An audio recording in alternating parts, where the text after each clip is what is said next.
Assalamualaikum warahmatullahi wabarakatuh.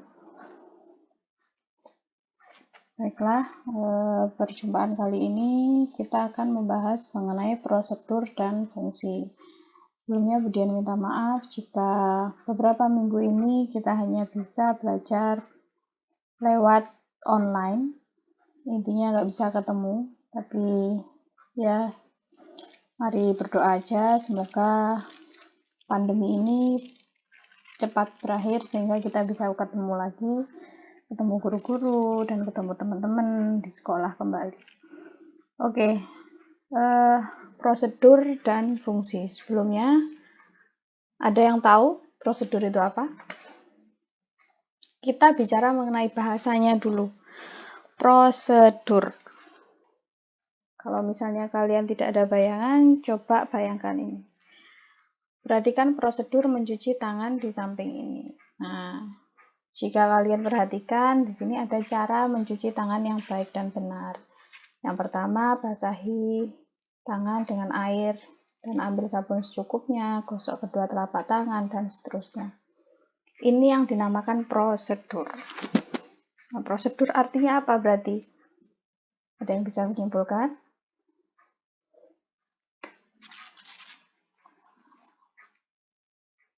Baiklah, prosedur ini bisa diartikan sebuah rangkaian aksi atau aktivitas tindakan. Seperti tadi, ada prosedur cuci tangan, jadi kita melakukan aktivitas apa saja di dalam mencuci tangan itu, mulai dari mengambil sabun, terus menggosok kedua telapak tangan, dan seterusnya. Yang dijalankan secara berurutan, artinya mulai dari nomor 1 sampai nomor sekian. Kita nggak bisa tiba-tiba cuci tangan langsung menggosok dulu tanpa ngambil sabun. Nah, artinya dia serangkaian aksi atau aktivitas yang berurutan dan selalu memperoleh hasil yang sama dari keadaan yang sama.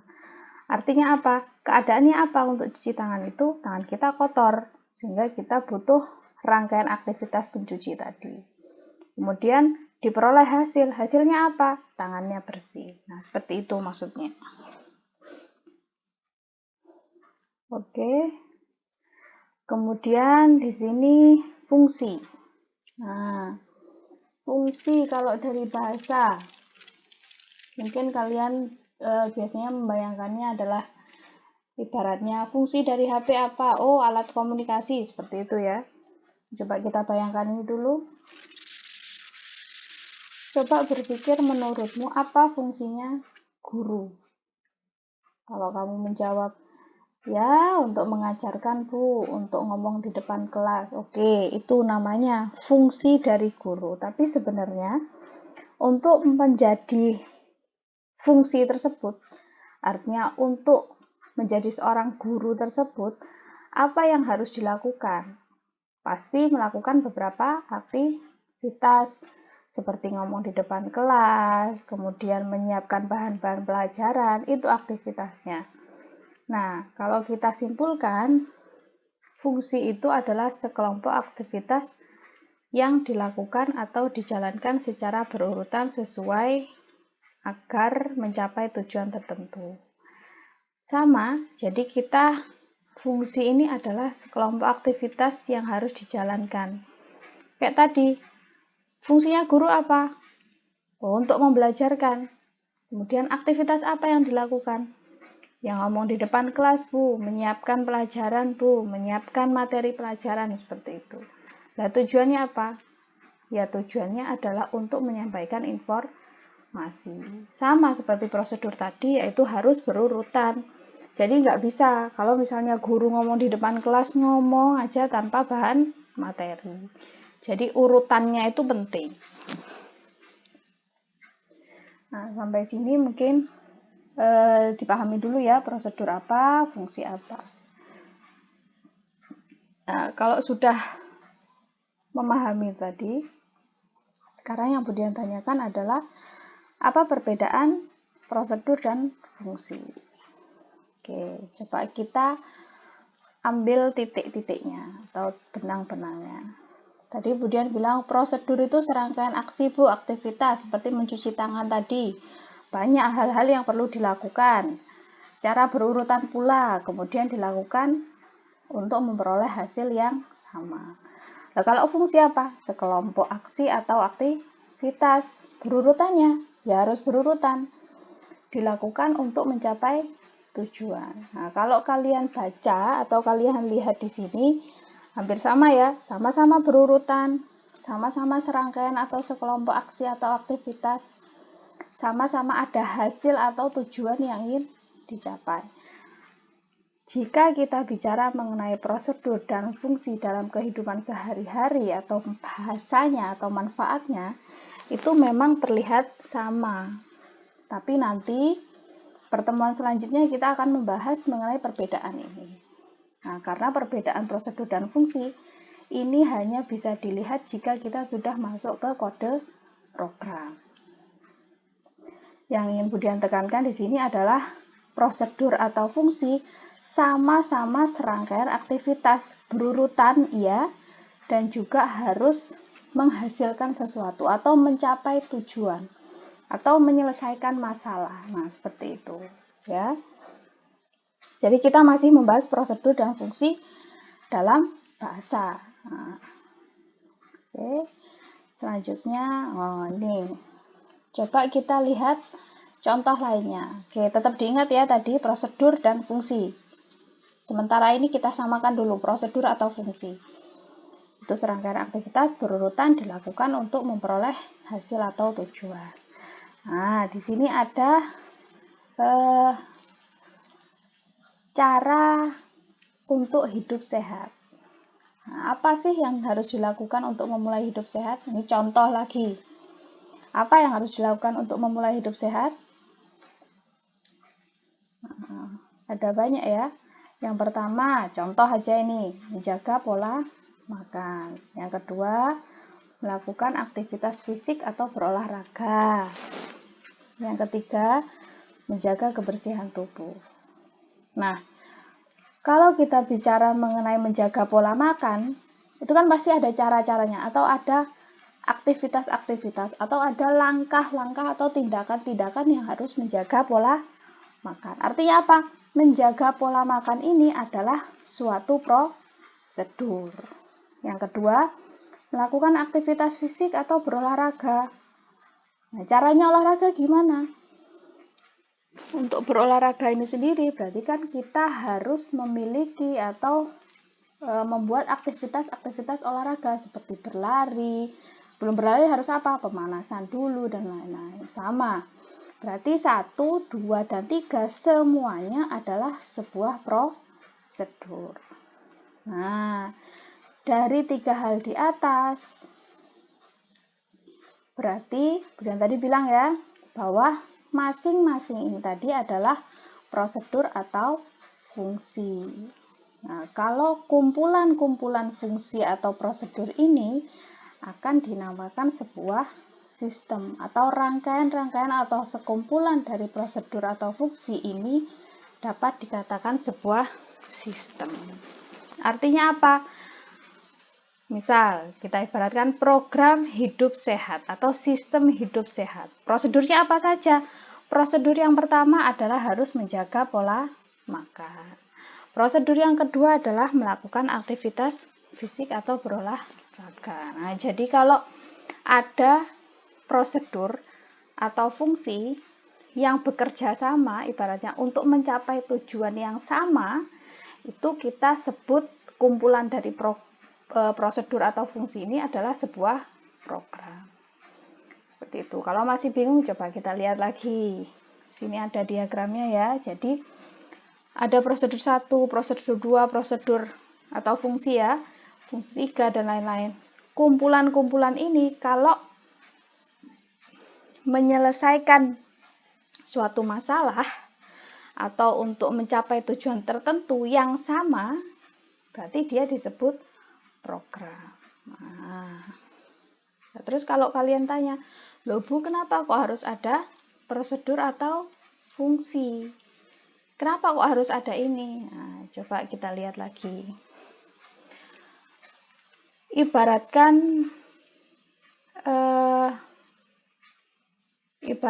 di sini kalian sebuah program.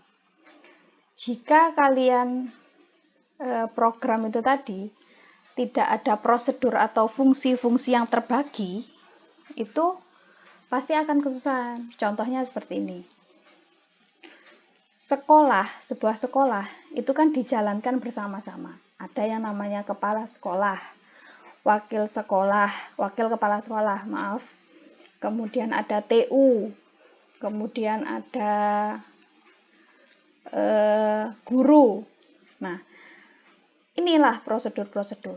Wakil kepala sekolah itu adalah prosedur apa, fungsi apa, gunanya, apa yang bisa dilakukan. Oh, yang ngurusi sekolah Bu, ngurusi bagian ini.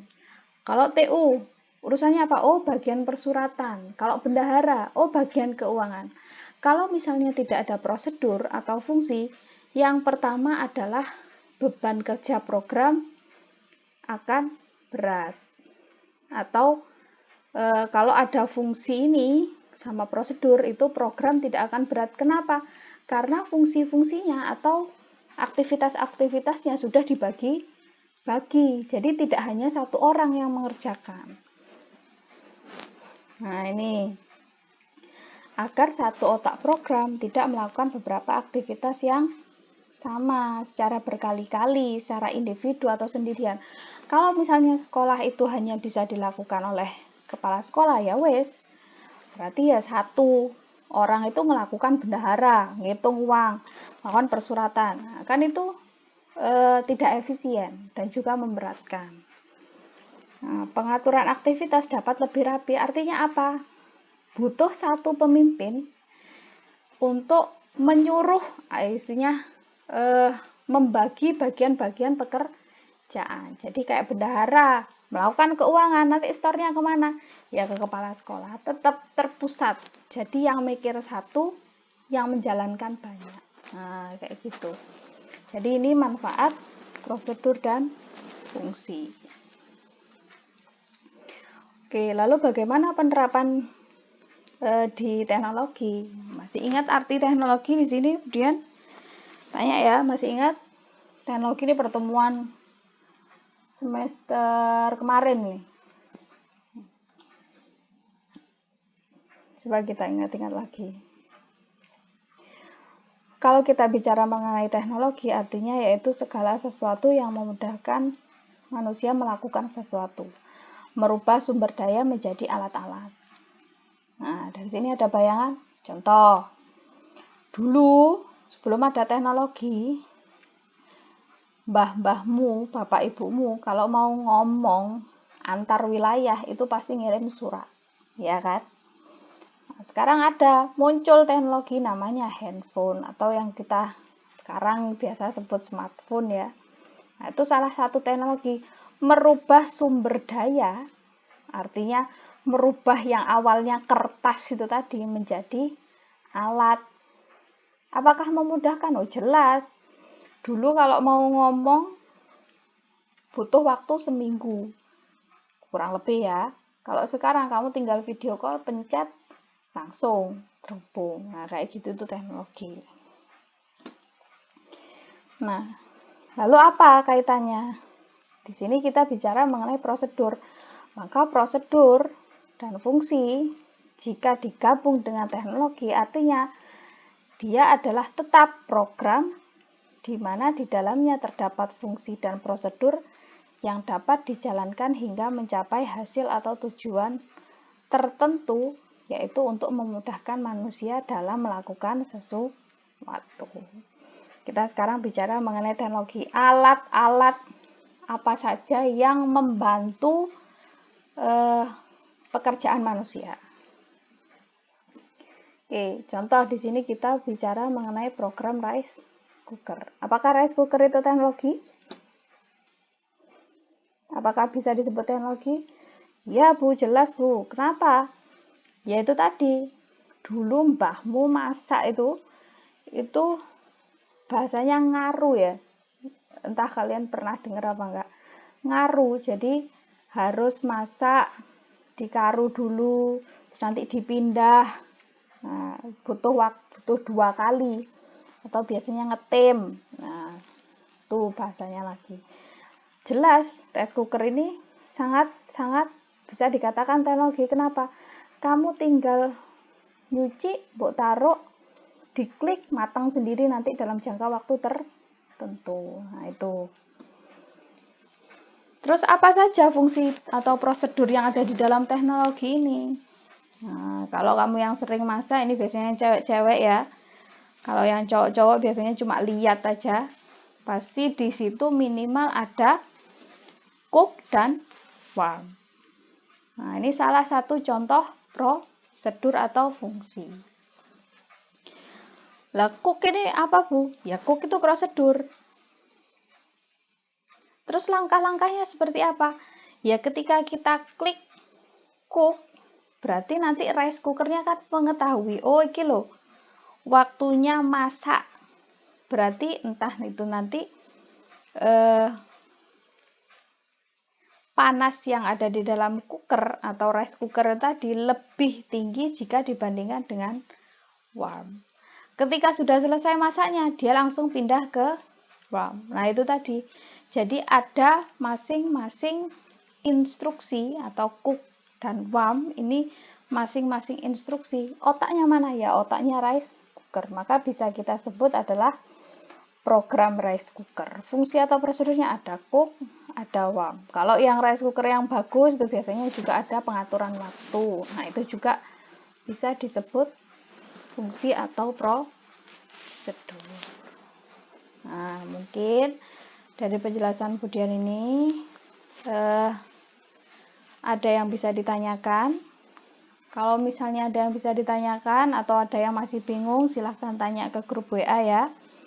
Kalau yang, oh saya sudah paham Bu. Oke, kalau sudah paham berarti tugas kalian adalah coba kirim itu chat berupa saya sudah selesai nonton video pembelajaran Budian. Jadi Budian tahu kalian sudah melihat apa belum. Kemudian juga bisa ngecek. Oke. Kalau sudah, mungkin itu saja untuk hari ini. Kita lanjutkan di grup WA saja. Kurang lebihnya mohon maaf. Wassalamualaikum warahmatullahi wabarakatuh.